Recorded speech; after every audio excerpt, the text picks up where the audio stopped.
नाज़रीन, मैं हूँ आपकी नन्ही होस्ट मेरब ज़ुल्फकार गिल। आज मैं आपको सर्दियों में पैदा होने वाले किन्नू के बाकी सैर करवाती हूँ।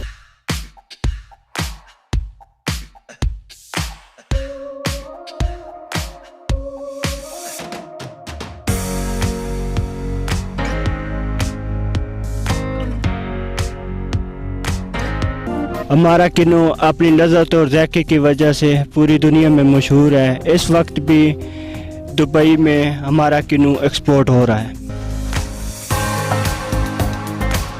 शहरी सर्दियों में किन्नू को बहुत ही शौक से खाते हैं। सर्दियों की सुहानी धूप में बैठकर किन्नू खाने का अपना ही मजा है।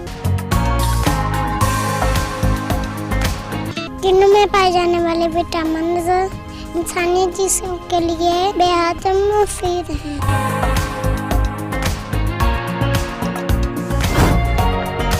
कैमरा में राहिल बासी के साथ अपने नन्ही होस्ट मेरब ज़ुल्फकार गिल को इजाजत दीजिए। अल्लाह। तमाम नए आने वाले दोस्तों से गुजारिश है कि हमारे चैनल को सब्सक्राइब करें।